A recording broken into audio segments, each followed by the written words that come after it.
right about in general is just how different the NBA playoffs look from the regular season, right? Oh, you've been warning everybody about that. I would say like things like they're not even step brothers. Like it's some distant cousin. It looks different. It feels different in every way, and it's just the drama within the game. To your point, has been it's loaded with it. Even with the Avs, the dramatic storylines of Mikko Rantanen, right? Of Gabe, is he coming back? Yes, he's activated. He's coming back. There he is in warm-ups. Oh, Gabe's on ice. Gabe's on the ice. And it's like, nope. Psych. Right? Okay, what is it, April Fools? Right? You got the Matt Duchene stuff over there. And it's like there's just a lot. There's just a lot to it. There's a lot to it. And then on the Nuggets side, this is a rematch from the bubble. This is Russell Westbrook's old team. You don't have a coach. You don't have a coach. You don't have a coach. Right. Like, by the way, before we get going, Jokic is doing a lot more talking, which is great. But also, it seems like Jokic is doing a lot more flopping. A lot more... just being dramatic with his body. Yes. Now, does he do that if Michael Malone is there? Because Michael Malone always had his back. He didn't mind taking a tech for old Yoke. Yeah. But he also didn't mind making people feel uncomfortable when he needed to as well. And I don't know if David Adelman is just going to snap his fingers and acquire that equity to do that. That's a good question, Phil. I don't know. But I will say to the question, it's a little much. And just because Mr. Bye, the dramatic man himself, is saying it's a little bit too much. Well, hold on a second. Like I'm saying, because we typically do nothing but worship Nikola Jokic, the basketball player, and how many times we say he's the best player on the planet, and come in and just gush over these games, and rightfully so. But that doesn't mean he's not human, right? He doesn't make mistakes, right? In crucial moments, like he has a couple times already. He missed 2 free throws the first game, missed a couple more this game. The turnovers, some of the defense early during the games. It's like, where are you at, Yoke? Like, he's still a human that's hurting, that's frustrated, just like any of us. That's the basketball stuff, and now there's also like the extra stuff. It's just a little much. Where Jokic has always been like feisty and vocal and gregarious and going back and forth with refs. That's one thing. Laying on the ground for 11 seconds face down in game 1 and then flopping and laying on the ground. Honestly, we're talking about it behind the scenes here. Jokic might have got bailed out by Ty Lue calling that timeout. Because typically if they're like, just let him play. Let him play. And Harden's got an open 3 or a pathway to the basket. Well, what happened to MPJ? MPJ was sitting there on the ground, you said, looking like a corpse, and Norman Powell was able to get going because of it. It looked like a glitch in a video game where 9 guys are standing up and one guy's just like on the ground sort of vibrating. It's just like a glitch. It's like, no, the game it's actually like 30 seconds left. We need you to actually get up. Like, get up, MPJ. Like, I'm telling you. And so, yeah, it's just a lot. And I say this, hey, in terms of the Jokic criticism, I love my wife. I don't want to spend my life with anyone else but my wife, Ashley. But that doesn't mean that I like every single thing that she does. Your hair in the bathroom is out of control. Yeah. Oh, yeah. I keep a handheld vacuum upstairs in the bathroom to vacuum up her hair from the the tile. What about when you try to pull it out the drain? So, like, what? So, like, both things are true. I love you. I want to be with you. I don't want to be, like, but also you drive me crazy sometimes. Jokic, I love you. You're the best basketball player on planet Earth. But some of this stuff is just a layer past acceptable. It's a little odd, Zach, for a man that we all know has his moments. But I feel like it's happening more times than not now. And then you add in the mixture of, like, he is hurt. He's wearing this sleeve for a reason. And so it's a lot for this man. And I think he's taking too much and carrying too much. And it's like, Yoke, let everybody else do their job too. Let everybody else get in the groove too because they can. Trust them. Because there's some passes that Jokic could have made that he did not make. And usually he has eyes in the back of his head. You know, Jokic, you're going to get double teamed. Find that guy. Find the guy that they're leaving open. And right now it's Russ. My man Russ is on fire. Let him shoot. Shoot or shoot, Zach. I want to get involved with the draft stuff, but really quick because you just said that. Looking at the numbers this I morning. triggered you. Looking at the numbers this morning, Russell Westbrook this year, shooting from the corner is much different than. So there's a phrase in basketball. They say above the break or below the break. Okay, above the break or below the break. The 3-point shot on a basketball court is not the same distance the whole way around. The shortest spots are in the corners. And the two lines in the corners, they go straight up, and then the line breaks, and it starts to create the half moon of the 3-point line. So when they say above the break, that's anything that's not a corner three. Below the break is all the corner threes. When he's below the break shooting corner threes, he's actually around 40% this year. Russ, which is what we said yesterday, typically the line of demarcation of for a 3-point shooter. A solid 3-point shooter. Above the break, he's shooting 26%. So that means he's missing, 74 out of every 100 he takes. He's not good above the break. No. So it's just to give you some ammunition here moving forward. When it comes to corner threes, they're much more acceptable because all threes aren't created equal. Shoot or shoot, Zach. Shoot or shoot. Below the break. But here's give the my thing. man Russ the ball. And here's the thing, though, and you're not going to want to hear this. Oh, here we go. Here's the thing. There's always a but built in with this. Because it's just the truth. With this dynamic, the way that they're playing Jokic and the two-man game, they are daring everyone else on the team to beat them. And just because shots go in doesn't mean you win the war. You won the battle. Ty Lue and the Clippers are okay over the course of a 7-game series Putting for anyone else beat us besides that guy, Jokic, and that guy, Murray, but specifically that guy, Jokic. We'll let Westbrook. You know what Westbrook's shooting for the series? Well, it has to be pretty high. I thought you would have his stats memorized, Phil. I thought you'd have his stats memorized. The 3-point or the field? No, just the field. He's shooting 10 for 28. Hyper inefficient. But the makes are so loud. The makes are so loud. But we know that's who he is. And that's what they're saying over the course of 7 games. We'll let this play out. You can win these micro battles, but you'll lose the war. So we're cripping my style, huh? I'm just talking to you. I'm talking to you. We're losing the war because of Russ. No, I'm just pointing out the dynamic, and it's not just Russ. It's also Christian Brown. Christian Brown's offense is going to hurt this team. We got to get into that. We'll circle back to it. You know what we're going to do? Let's put a pin in it. You like these pins. Let's put a pin in it. How many pins do we have out there? I got a lot, bro. I got a bag full. I'm in my bag of pins. All right, Ian Rappaport said the Broncos could move up the draft board for a wide receiver. Okay? We are 48 hours away from the draft. And specifically, he mentioned Texas wide receiver Matthew Golden. Give me your gut reaction to the Denver Broncos moving up in the first round for a wide receiver specifically. This is where I have to turn into Zach Bye. I don't like it. If you're moving up in the draft, it's going to be for the running back because that's a glaring need that we need here in Denver if we're going to be able to play in the playoffs and have a chance to contend for a Super Bowl. We have good receivers already. We have good receivers that can continue to develop that are young. Marvin Mims, Vele, Cortland Sutton's going to get the contract done.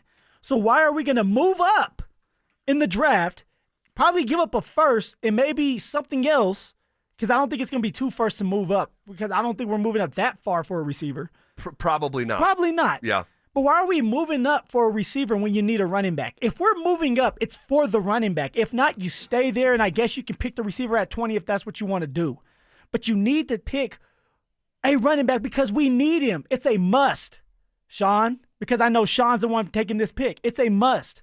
So I don't like moving up for a receiver, especially when we have some decent ones in the room already. Vele is going to take that next step. Marvin Mims, get him going early. Troy Franklin, Sean has already done that, called early in the morning to move up for Troy Franklin. He needs to be better.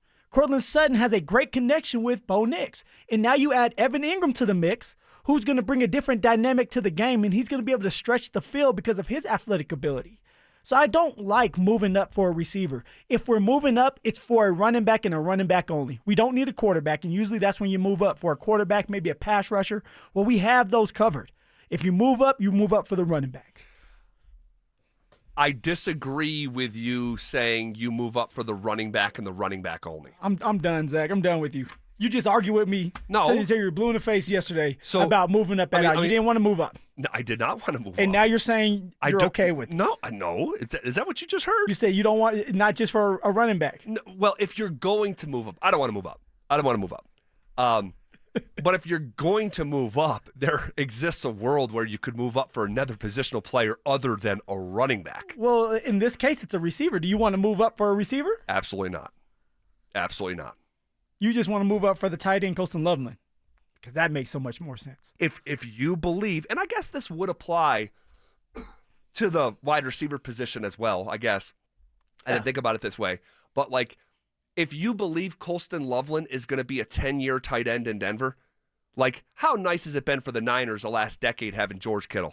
How nice has it been for the Kansas City Chiefs the last decade just having Travis Kelce? Oh, it's nice. It's a luxury. He's a queen on a chessboard. He's just an ultimate matchup problem. And if the Broncos believe that Colston Loveland and your fellow Buffalo, Joe Klatt, believes he's the best tight end in this class as well. What did Joe Klatt say to Rick George AD? He said, "Hey, you're wrong for doing that." I'm okay with saying, "Hey, Joe, you're wrong for saying that." Maybe it's Tyler Warren. We've seen Warren drop as late as like 14 to the Colts. 14, 10, 14. Like, if you're telling me you want to move from 20 to 16, right? You're not mortgaging your entire future. You know, and I say 16. Well, you're giving up picks. 13, 14, 15, somewhere in there. Yeah, you're giving up picks. You're probably giving up a second-round pick to move up in the draft no matter what. Whether it's 4 spots, three spots, it has to be You're something giving up something. Yeah, you're not moving up for free. A second, a third, or maybe a player. I don't see that happening, but, like, you're going to have to do something dramatic to move up. Yeah. But that being said, I don't want to move up. I don't want to move. I've heard half a dozen draft experts, in quotes, air quotes, say the players at 20, the caliber of player at 20 is similar to the caliber of player at 10. Well, George kind of said that. He did say that. He did say it. And George he's a general manager. He is. And maybe that's why Sean took that duty from him and said, you know what? No, you're wrong. I'm moving up. If you move up, there's a player in this draft, if you're moving up, guys, that you know can make an impact right away and change the trajectory of where you're going. And whether it's to the playoffs or a Super Bowl. So there's only one player that if you move up. There's only one player for the Denver Broncos right now. Like, who else would it be? Look, you tell me. Like, if it's Ashton Genty. Well, I'm saying if you get it right, if you identify, say it's Derek Harmon, the defensive tackle from Oregon, and you want to move up for Derek Harmon. What if he's Aaron Donald? What if he's Vita Vea in the middle of a defense? So, like, I don't. If you're moving up for a defensive tackle and you have 3 in the room and 2 of them you're probably going to pay, you have 3 that you need to pay: Malcolm Roach, John Franklin Myers, and Zach Allen. And so maybe there's 2 that you pay out of the 3. If you draft somebody, you may end up trading someone like John Franklin Myers or Malcolm Roach, because you're not going to draft somebody in the first round or move up to get them and say you're just going to sit behind 3 guys until next year. You're moving up because he's that last piece to help you win a lot of games, to help you win against teams with a winning record. Since you would say, hey, we haven't beat teams with a winning record. We're 1-8 against that. That has to change. So you need a player that can help you change that. And right now, what are we missing? Tell me, what are we missing, Zach? The Broncos are missing a running back for sure. Okay, but what else? But you said something 2.5 minutes ago. You said there's only one player that you can move up for and make an immediate impact. I'm thinking of what the Broncos of the now. I know you are, and I know you are, and I am not obsessing about the immediate impact part. Oh, here we go. Here we go. Look, Calvin Booth. Your first rounder is going to play. What's wrong with Calvin Booth? He said that. He said he's not obsessed with going back-to-back, and what happened? Are the Broncos going for back-to-back Super Bowls? They're trying to get to a Super Bowl. They're trying to feel what it feels like to win a Super Bowl. I understand that, and that's all obviously You're not obsessed goal. About it. I'm not obsessed with doing it this year. You're obsessed. What's the wait? Okay, Cecil. Okay, Cease. I never said we're winning a Super Bowl. I'm saying give us the best chance to win a Super Bowl. Not we're winning it. Obviously, but when you make a pick in the first round, like, I mean, it's not just about this year. Hopefully, you're drafting the next great Denver Bronco. If you make a pick in the first round, are you expecting him to play? Heck yeah, he's going to play. First rounder's going to play. Well, not if you get a defensive tackle. Why not? Because who is he going to start over? Zach Allen? What John about Franklin Myers? What about John Franklin Myers? If you're moving up in a draft for someone like Derek Harmon or Walter Nolan, he can't play over John Franklin Myers? Because John Stop. Franklin Myers has money tied to him. How much money? Bro, And he did well. Phil, You act like John Franklin Myers didn't do well this year. He did do well, but you're acting like they didn't trade for a 5th-round pick for him. That's because it's the Jets. Phil, the Jets do bad things. You know they traded a 5th-round pick for John Franklin Because Myers? it's the Jets. And that's going to be the guy who prevents you from starting Derek Harmon? Stop. It doesn't make sense to sit here and move up in the draft however many spots. Let's just say 4 to get a defensive tackle. I don't want to move up. I don't want to move up. But I'm also not saying there's only one position that you move up for. You can move up for a tight end. Why would you move up for a D tackle. Zach? What are you moving up for? Because of the now. Because you know that this player is going to help you win. And it's not a receiver. It's a running back because that's what we need. If we needed a receiver, I'd say we need a receiver, Zach. But we need a running back. Well, I think they do need a receiver. They do need receiving help, in my opinion. You don't like Vele now. No. You don't want Vele to grow, Bro, they have flourish. Phil, they have 5 wide receivers on the roster. They came into camp last year with 12.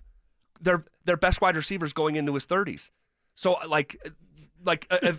look, the Broncos are not in a spot, in my opinion, to over-obsess about running back when it comes to trading up. Well, explain to me how they're not. You say they're not in the spot. They have the defense that was top 5 last year. They have them all coming back and added more pieces.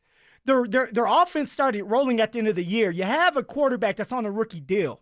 You have a receiver in Cortland Sutton that went over 1,000 yards. You added a tight end. Phil, so, what spot are they in? I'm not saying they don't need a running back. We no, all but know what I'm they saying need is a running you back. said they're not in a spot to move up and give away their draft picks. Yes, that's my opinion. Yeah, I don't think you should explain move to me up. how are they not? They're missing one piece that literally can change the game. Yeah, but Phil, look at beyond this year. I don't care about beyond this year. Well, I do. The Houston Texans didn't care about beyond this year, and they got to the playoffs. That's okay. I'm looking at it, and I'm giving you my opinion.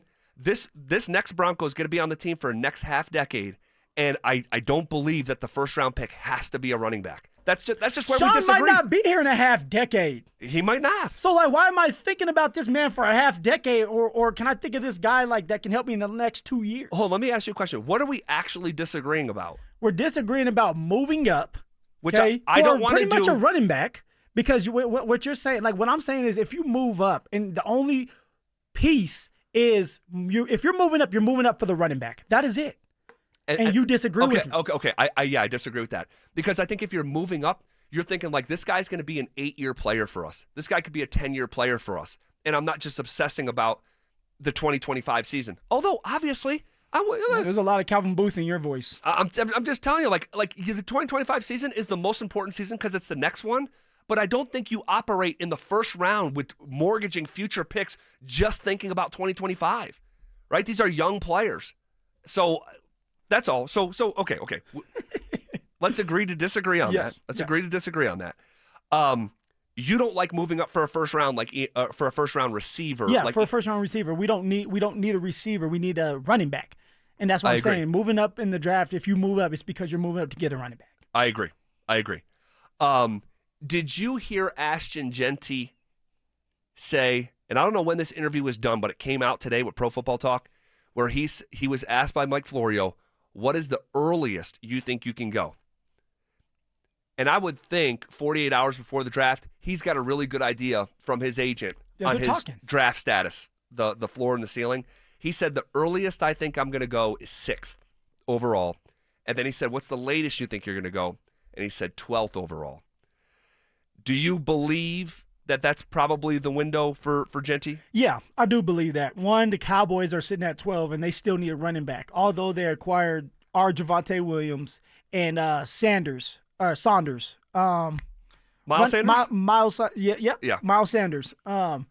They may need another running back that's young and has 5 or 6 years in the tank. That's what you like, 5 or 6 years, not 10. He's a 10-year player. Running backs get done at 6 or 7 years. Well, we don't see running backs stay 10 years with a team. So. Yeah, that's true. Christian McCaffrey's on his 9th right now, or 8th. Well, he's on his 2nd team, Phil. Yeah, that's true, too. Told you that yesterday.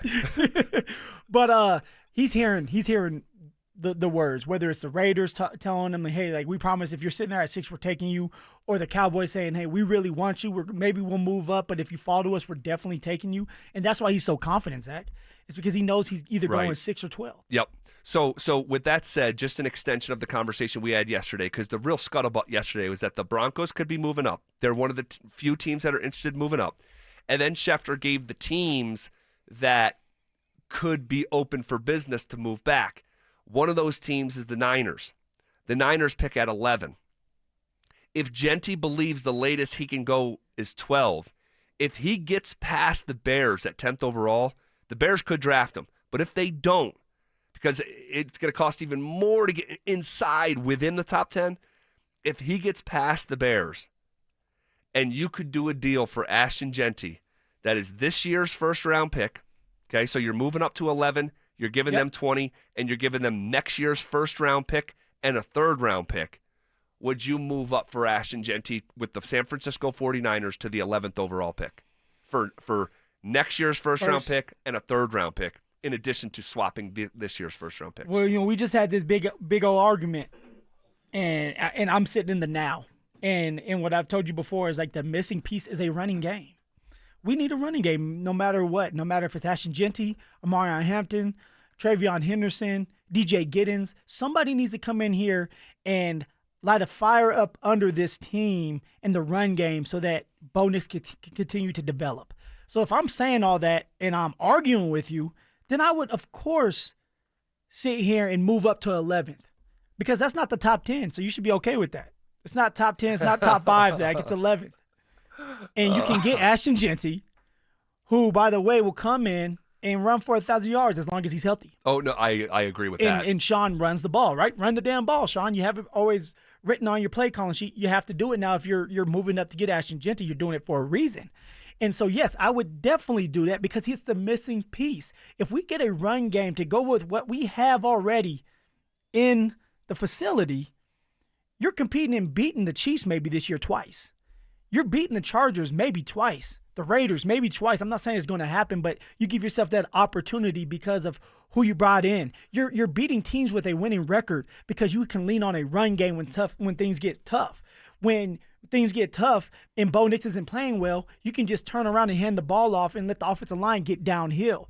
That's why it's so important for a run game, and that's why it's so important if Genty falls on to 11th to trade up. How many spots would that be? 7 spots?